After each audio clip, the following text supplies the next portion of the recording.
Y'all just party at the store? That's good. Thank you.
And good morning.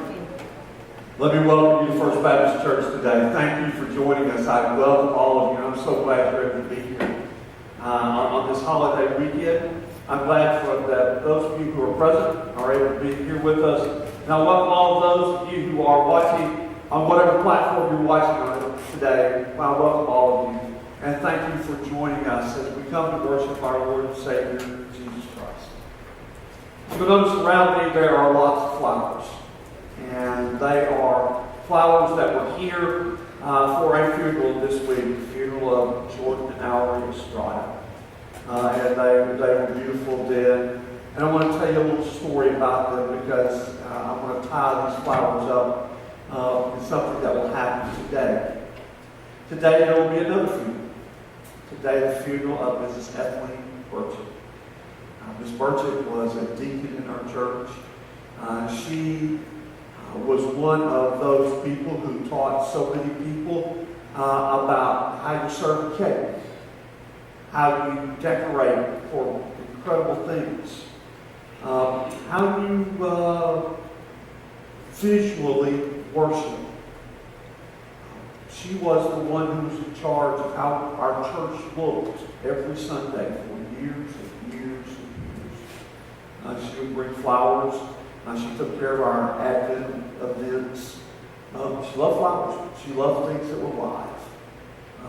This time of the year, she would bring hydrangea plants and put them in church.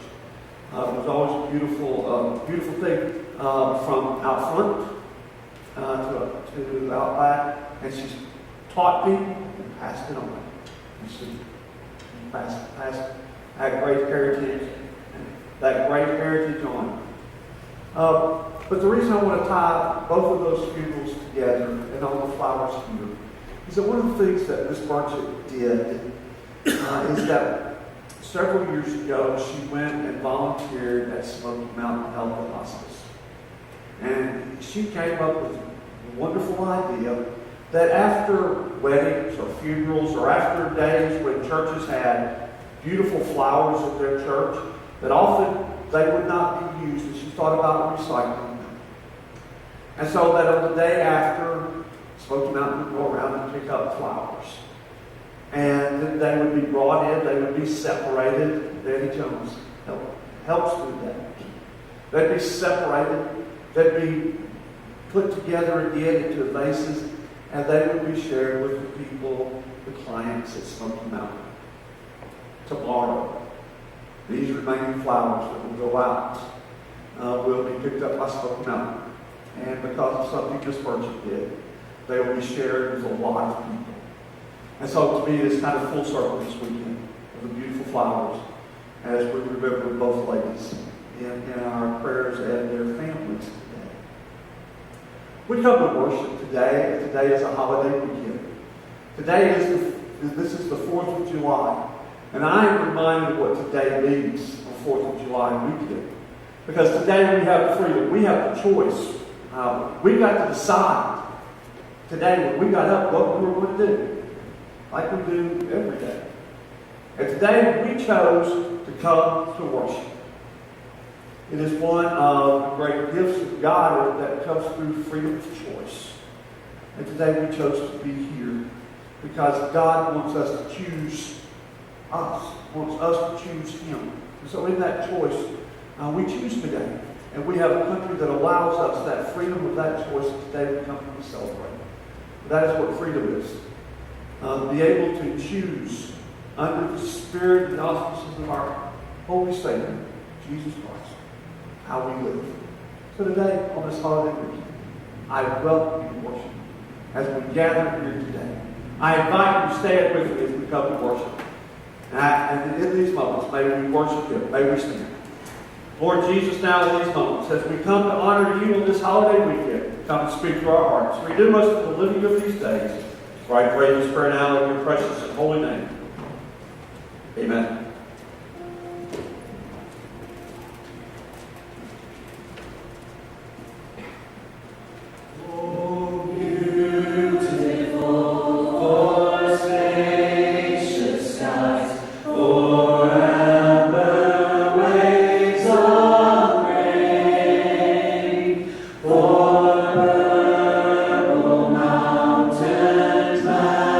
Majesties above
It is a blessing, and we are truly thankful.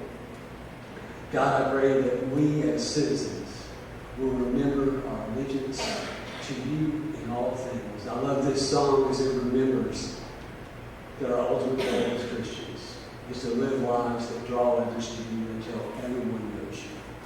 That we all have the peace and hope and joy that comes from relationship with you. You are our God. And today we gather in your house to worship you. I will worship you at all times, in all ways. I love you, Lord. Thank you. In Jesus' name, amen.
Good morning.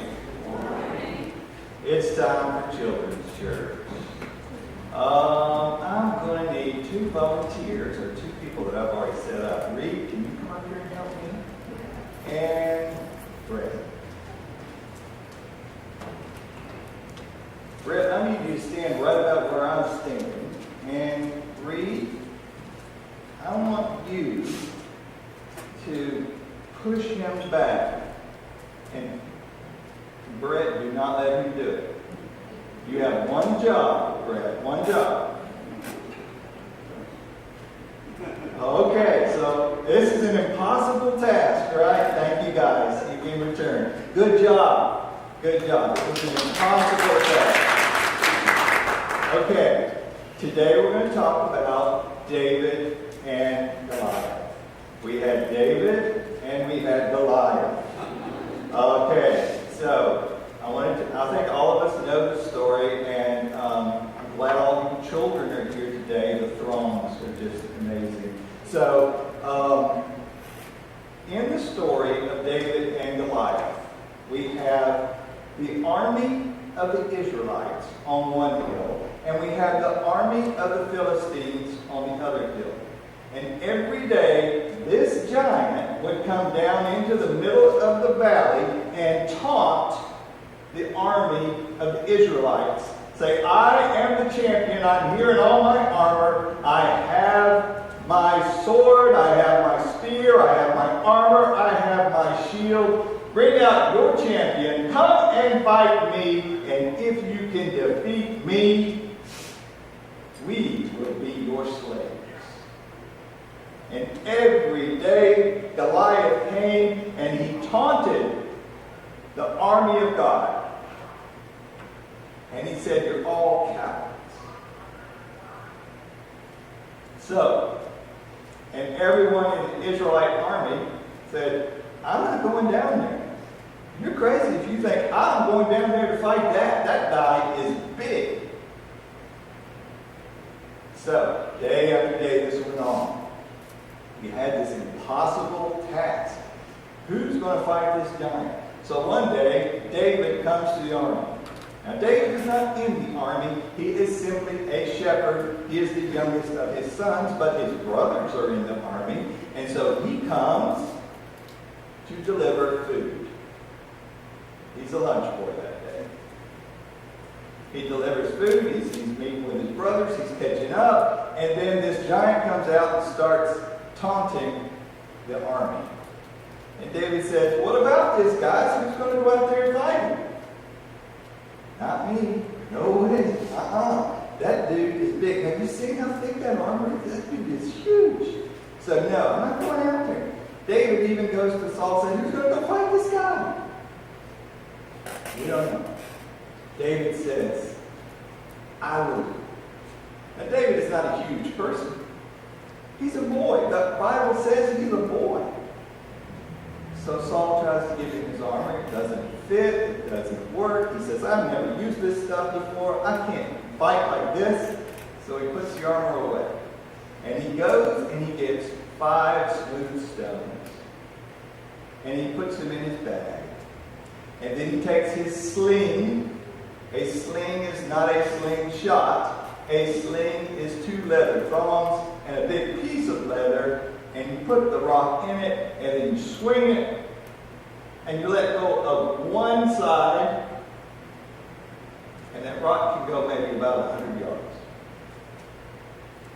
I don't know if you've ever tried to do that, but it's very difficult.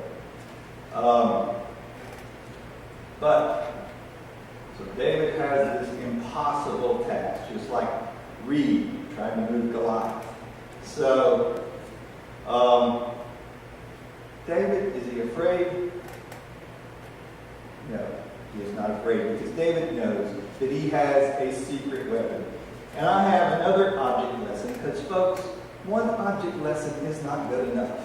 2 object lessons. Yes. I hope you can see this. I have an impossible task. I need to inflate this balloon. This is David. I need to inflate David. I need to make him larger. And how are we going to do it? I know I can do this. You know why? Because I know I have a secret ingredient. David had a secret ingredient. I'm sorry, you guys over there can't really see that too well. Let me move that like that. there's a secret ingredient here. And so let's just see if this works. Dr. Lloyd, do you have a title if this goes horribly wrong? What's mine? Oh, never mind, your sermon notes are up here. First time they've ever been used. Here we go. I got my secret ingredient. And boom. Isn't that cool? I'm going to step back.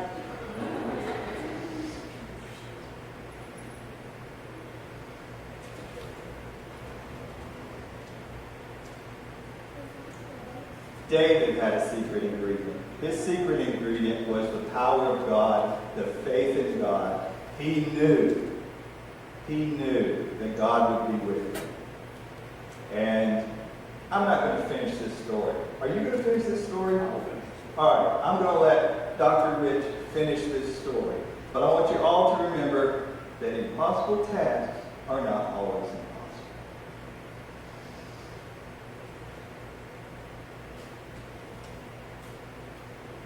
Thank you. I think I'm done.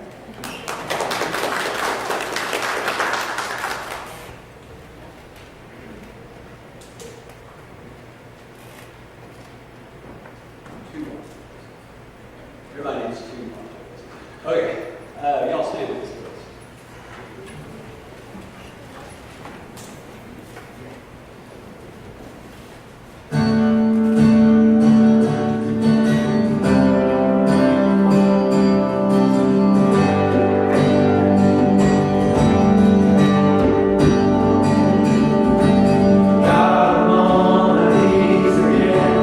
God, let me please again. I need you.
It's just that image, because I pray that I can be that David, that young man who believes so firmly in what God's going to do, that I can just know, beyond the shadow of a doubt, know that I'm protected. That I'm going to stand up when the people who are older and supposedly wiser and much more powerful than I am back down and carry the battle forward. That's our cry. For probably a year now, I've been telling Matthew that I wanted to sing this song, and we never found a spot. And it's not an easy song. The chorus just repeats over and over and over, and I know some people don't like that, so I try to avoid those sometimes. But it just keeps coming back to me, and keeps coming back to me. And then when Rich sent out the message this week and said, okay, I'm doing David in life, I thought, okay, this is the one we need. This is the one. Because even when it seems like we're surrounded by God. Even when it seems like there's nowhere to go, He carries us to the next place. And He protects us. And this is how we fight our battles.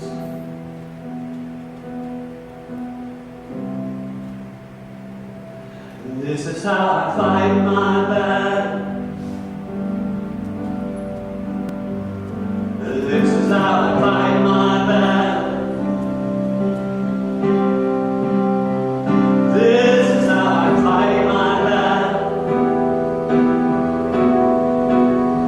Oh, this is how I fight my battles. This is how I fight my battles. This is how I fight my battles. This is how I fight my battles. This is how I fight my battles.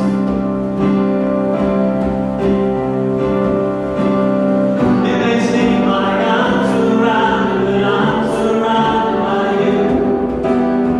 It may seem like I'm surrounded, but I'm surrounded by you.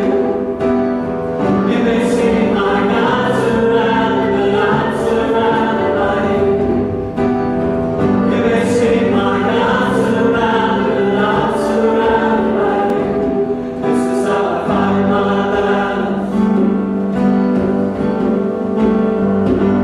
This is how I fight my battles. This is how I fight my battles. This is how I fight my battles. This is how I fight my battles.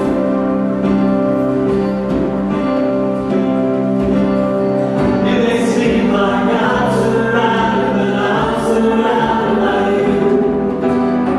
It may seem like I'm surrounded, but I'm surrounded by you. It may seem like I'm surrounded, but I'm surrounded by you. It may seem like I'm surrounded, but I'm surrounded by you. This is how I fight my battles. This is how I fight my battles. This is how I fight my battles.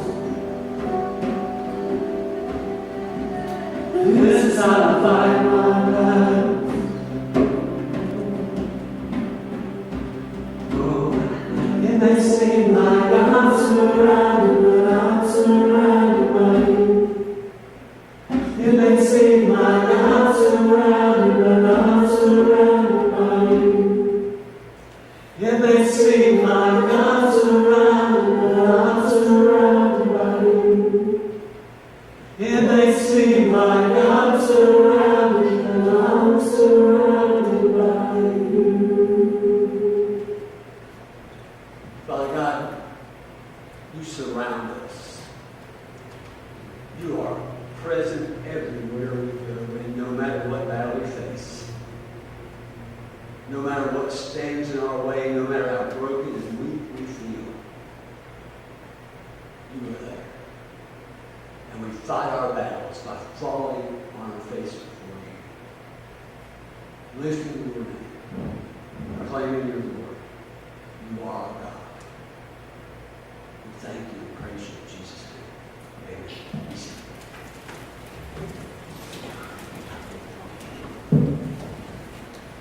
The story of David and Goliath, a story that you'll find in 1 Samuel chapter 17. So if you want to follow along a little bit, it's a long chapter. I will tell most of the story, but if you want to follow along, it's found in 1 Samuel 17. Let me read 3 verses, if I could, from verses 45, 6, and 7. 1 Samuel 45, 46, and 47. Notice that it is, what I'm going to read, David does not call Goliath by name. In fact, twice we find David makes reference to Goliath. These are times he calls it by name. And this is one of those times. He will not even dignify his name. Verse 45, 1 Samuel 17. David said to the Philistine, "You have come against me with sword, spear, and javelin. But I come against you in the name of the Lord Almighty, the God of the armies of Israel, whom you have defied.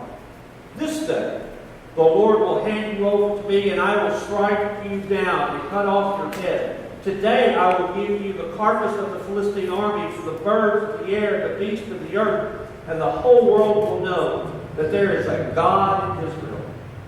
All those gathered here will know that it is not by sword or spear that the Lord saves, for the battle is the Lord's, and he will give all of you into our hands." Thanks be to God for the reading of his holy word. When you think about the story of David and Goliath, it is actually two different competing worldviews. It is one that is giant focused. All focus is on Goliath. We see that as that's all they can talk about. The giant. The other is a competing worldview that says it's God focused. Focused on what God can do. Two different perspectives. And as I was thinking about modern day images of David and Goliath, I thought of the Avengers and Thanos. One ugly dude, one very large dude. The difference is that there is not all kinds of modern technology and secret weapons that are at the disposal of the Avengers, and no ability to go back in time and to recreate a different worldview or something that was taking place in a different alternate universe. No, this is not like that. Even though it seems like the odds are massively great. This is simply one little boy, a 12-year-old boy. Okay? Are you 11? You're 12. All right. You have turned 12. All right. That's David's age to give us perspective. Right? David is about 12. Most scholars think he's 12. He is a shepherd boy. But for the Israelite army, this is what it was like. In 1952, a young woman by the name of Florence Chadwick attempted to swim from Catalina Island in California, off the California coast, to the Southern California coastline, a distance of about 20.1 miles. And she was attempting to set a record for the longest swim by a woman. As she entered the water that morning, a heavy fog surrounded her as she swam. And she was blinded. She became very disoriented. She was discouraged. And finally, after years of training and a very long, hard swim, she gave up. And when her escorts who were with her in the boat pulled her out of the water, she discovered that literally she was 300 yards from completing the task.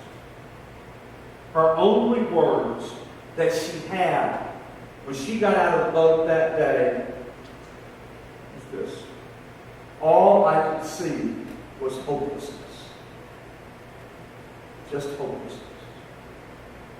And for the Israelite army, there in the valley of Elah, that's all they had was hopelessness. Because when they looked over at the Philistine army, and they listened to those words every day that came from the giant, that's all they could feel was hopelessness. Because they were giant folks. Let me read some more from Scripture.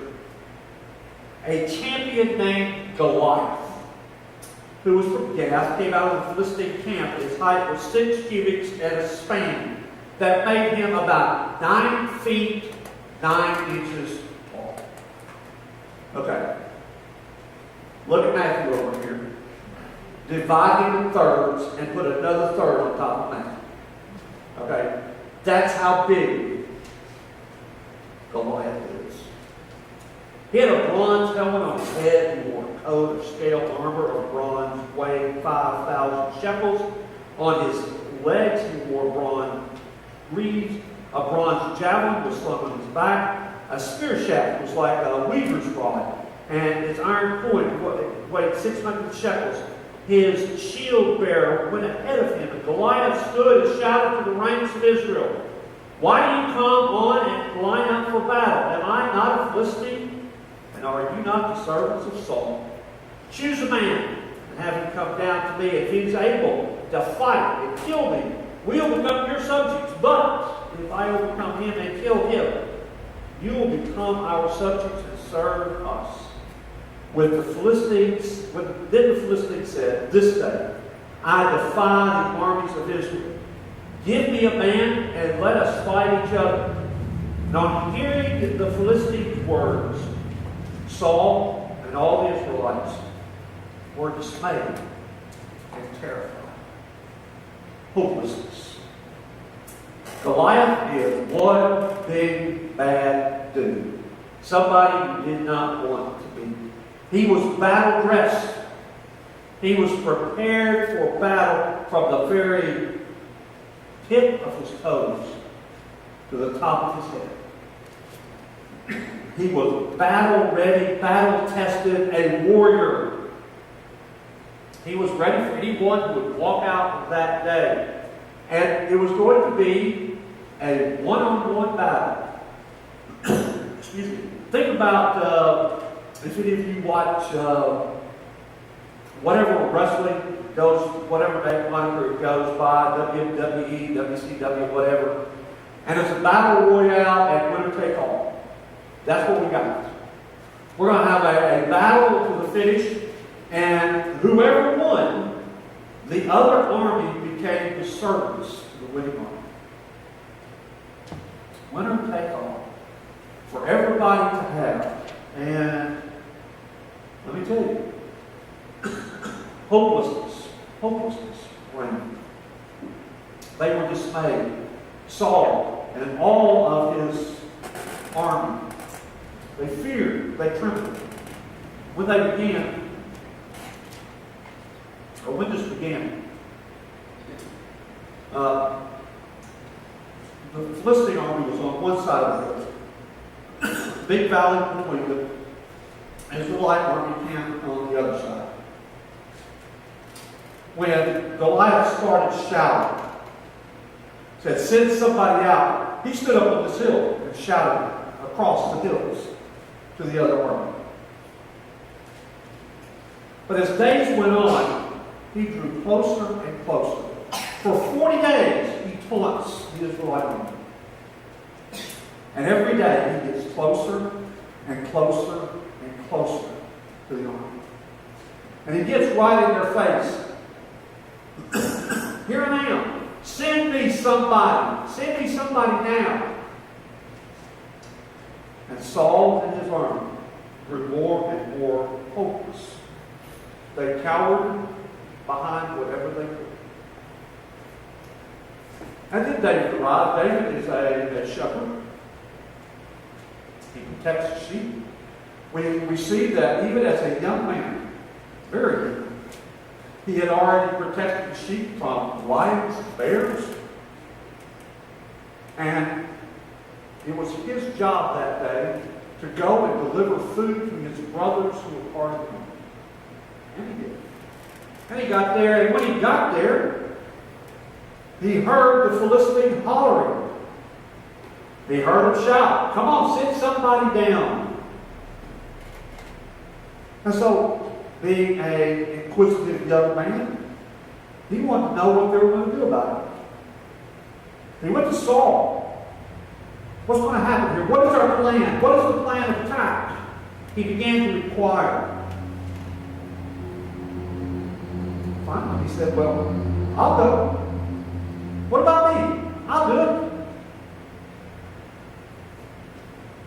Now, let's use our imagination for a moment. Little person. Big person. Somebody who is to be the military leader, the king. Saul has to make some decisions. And he says,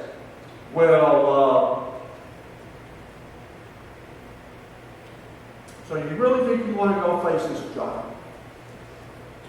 They said, "Sure, I'll go." How could the king in his right mind ever imagine sending a young boy to fight the giant? How did he let him go? I think the only way that we can imagine that Saul would let him go was because he had cowered behind whatever he could. He did not have any ideas, and he was literally hopeless. There was no way out. And Saul had to figure, what have we got to lose? We're going to lose anyhow.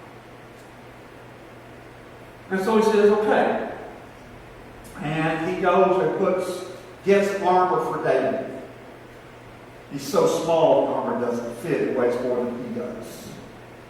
David rejects it. Because he remembers how he fought the lions and the bears. And he remembered what to do. David is released to go and fight Goliath. He finds those 5 smooth stones. Reality, he needed one. And Wade is absolutely correct. It's not a slingshot, it is a sling. And it's something that you wind up, okay, Wade's right-handed, I'm left-handed, all right? And as you wind up, as you let it go. I think about Monica Adams. She was a pitcher for the University of Tennessee Lady Ball softball team. Oh, about 15, 16, 17 years ago. I was in Thompson Bowling one night when she was her senior year, and she did a demonstration at halftime of a Lady Balls basketball game. And they had people standing up trying to hit a pitch that she was throwing. Some of the sports magazines right now have nothing to report about it, so they try to go back and write whatever they can. And in thinking about the Olympics that were going to be this year and would come next year, the softball return, they named the greatest position players that had played the game of women's softball. Monica Adams from the University of Tennessee was named the greatest left-handed pitcher in the history of women's softball. One of ours.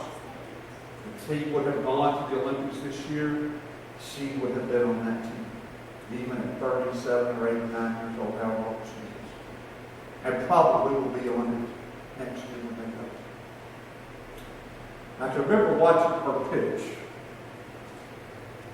and with incredible strength and power, she would wind up and she would let that ball go down this way, and it would rise, it would sink, it would flow, it would dart this way, it would dart that way. But her pitch was strength and power. And if Tennessee batters, lady ball batters, would have had a timely hit in 2 different years, just one hit each year, just one, would have won 2 College World Series. When she was pitching. She was powerful, she was strong. And when I think about her and that image of letting that ball go, that's what I think about David. Because there he stood before this giant of a person with that sling and a rock. And literally from the tip of his toes to the top of his head, he was covered in armor, except in one place. Right here.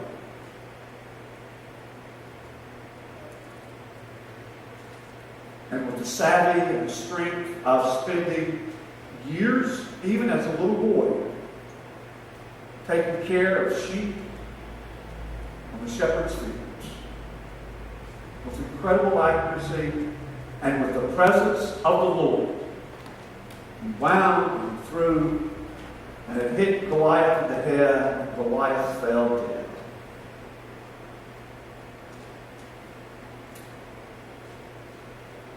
The story of David and Goliath is deep into our pop culture of today.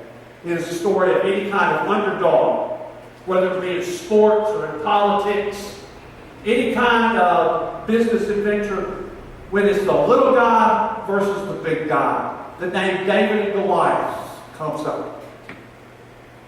And there are some things that come out of the story that I think are important for us. And let me quickly name these 3 of them. The lessons learned is that faith begins with belief. There is absolutely no doubt that in David's mind, he can do this.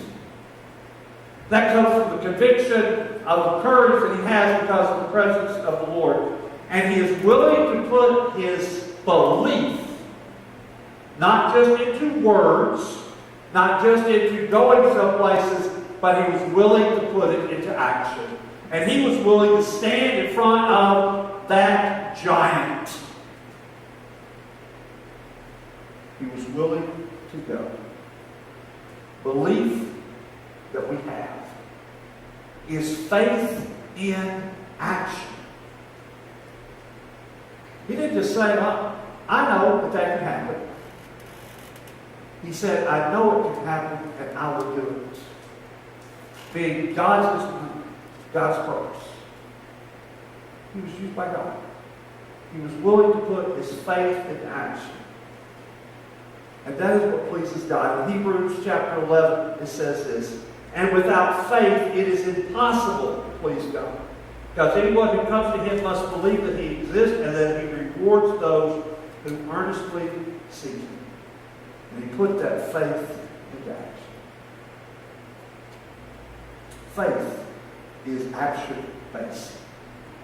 The second thing that I learned from this story is that our faith will encounter opposition. And this opposition came from everywhere from David. Opposition came. David overcomes the cowardice in the Israelite army.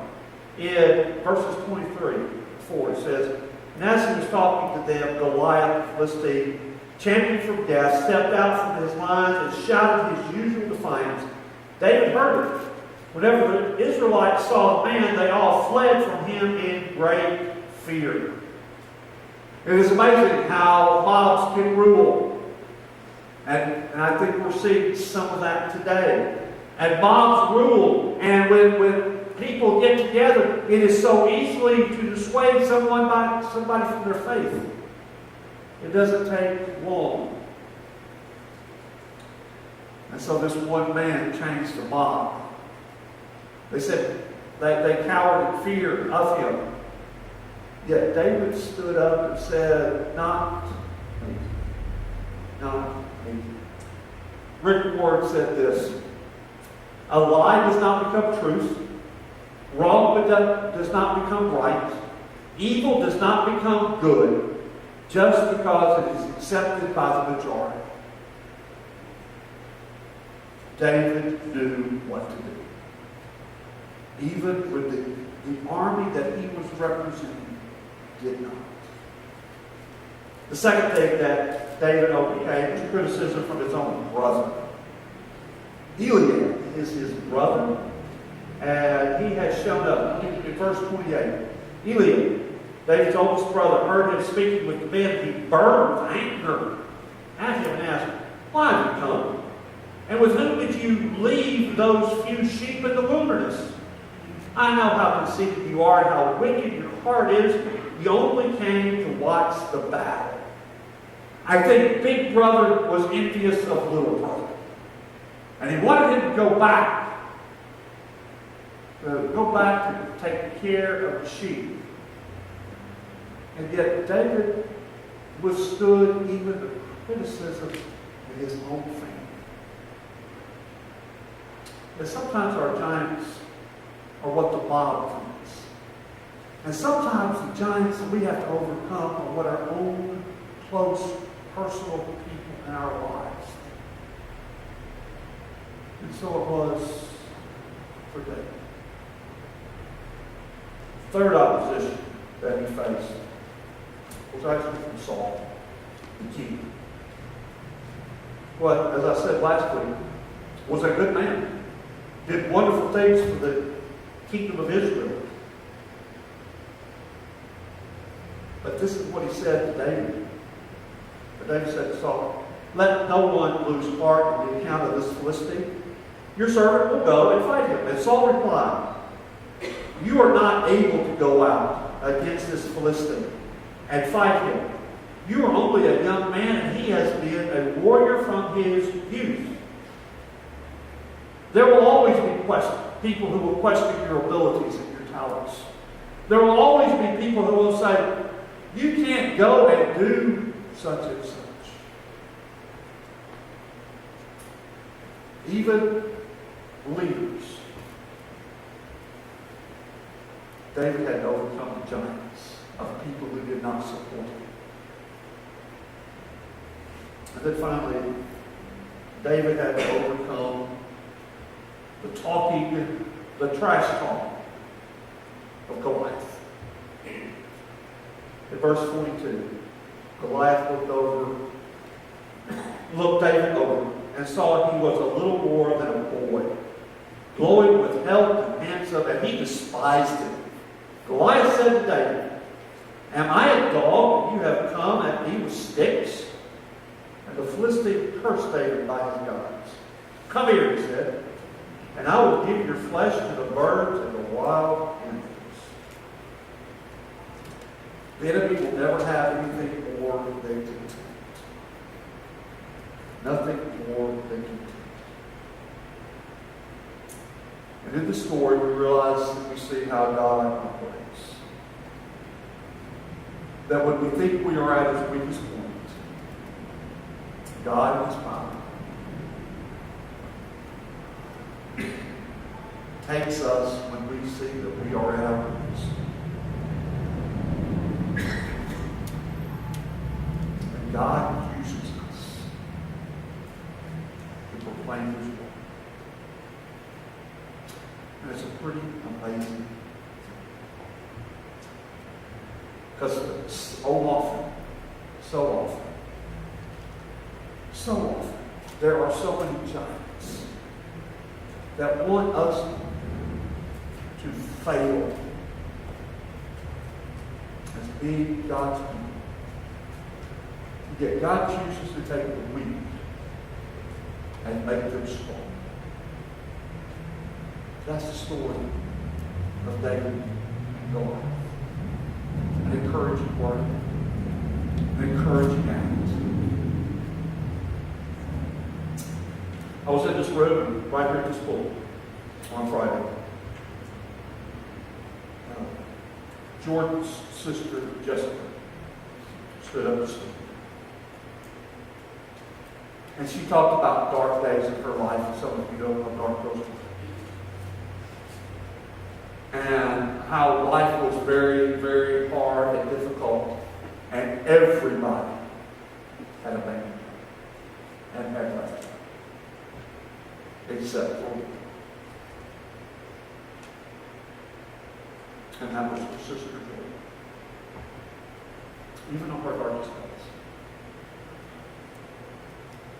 And she said, that is why life has been so different for me these past months, a couple of years now. Because of one person who would, those were her words. Sometimes that is what it takes.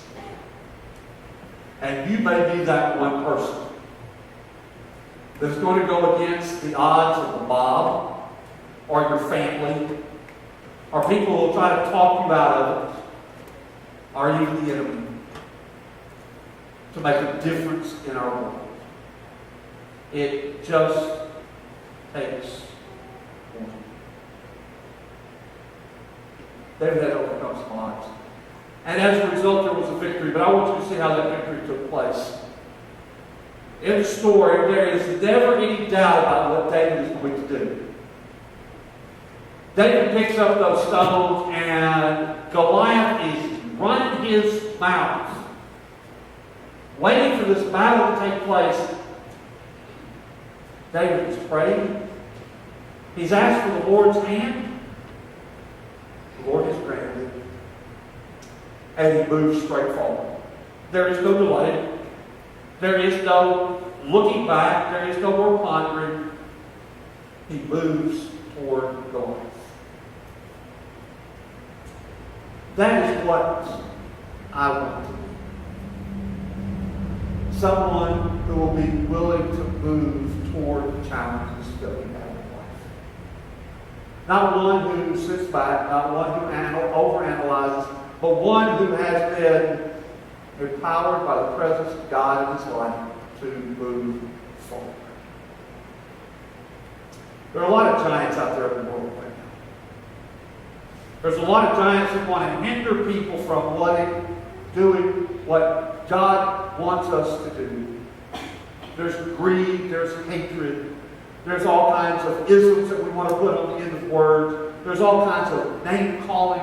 There's all kinds of barriers that we have tried to put up and tried to stop. The giants keep seeming to grow every day. From greed to lust to porn, anger, to bitterness, hatred. I don't care how you name it. There are giants everywhere. And it's really easy to get lost in the land of the giants. But let David be a shining example for you. A young man, armed not with just a sling and some stones, but armed with the power of God. So I ask you today to go back to where I began. Is your world giant focused or God focused? I pray that it's God focused and that David will be our example in our life. Father God, I thank you for the shepherd boy who would become king. But as a little boy, he stood against the giant. Hey, Father, I pray that that will be our example for us each day. To be what you would want us to be. Father, sometimes it's so easy for us to get lost because our culture tells us to go one way, the mob says one way. Sometimes we hear words so often says, you can't do this, you can't do that. Sometimes even our leaders put us down, the people that we respect.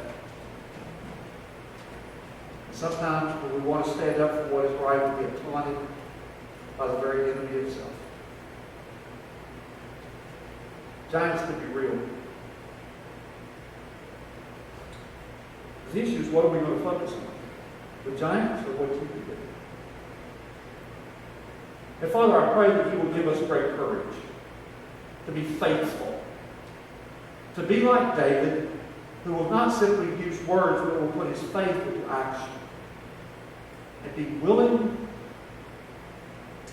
to not let the giants hinder us from doing what you would have us to do. So, Father, I pray today that we will hear that still small voice that speaks to us all the time.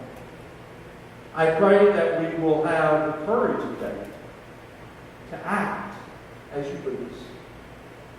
And I pray that you will find us faithful in all things. May the little boy who could inspire us today. For I pray this prayer in the name of Jesus, my Savior. Amen. We come to the end of our service today, and as we do, we always open this altar. And it is open at any time for you. You can come and pray, you can come and simply say, Lord, here I am. Or come and make a personal decision about becoming part of our church, or making that recommitment, or wanting to say, I want Jesus Christ as my Lord and Savior. And I want you to know, for those of you who are watching who are not in this room, just because you are here does not hinder you from having a moment with God. Because every time we worship, in worship, it calls for a response for all of us. How do we respond to God? And today I invite you, all of you, me, to say that I'm going to be God focused and not giant focused. And however that may lead to a response to you, I invite you to respond to me. We stand and we sing here. And as God calls, I invite you to respond. May we stand and let God lead us as we sing.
be here today on the holiday weekend.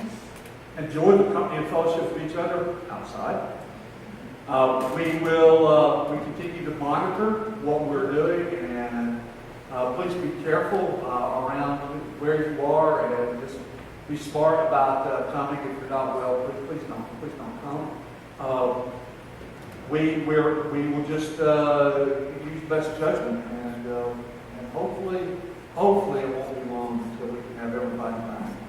I miss all of you being here very much, so I hope that will not be much. But thank you for being here. And now we go. We have gathered here for worship, and now we go back out into our world to face our giants. And as we go, may we let His light shine in our hearts so that others may see Him in us and glorify not us, but our Father who is in heaven.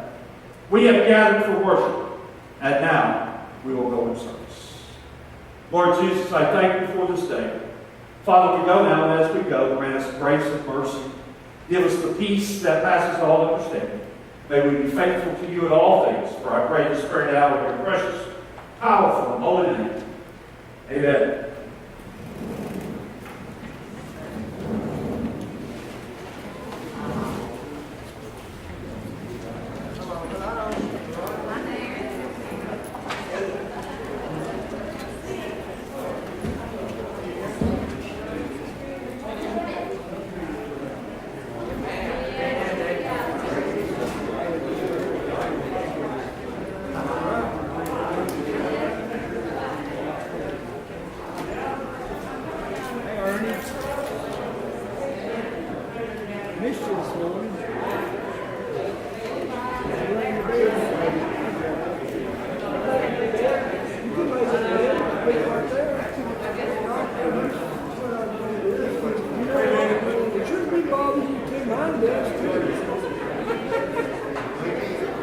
Oh, you look.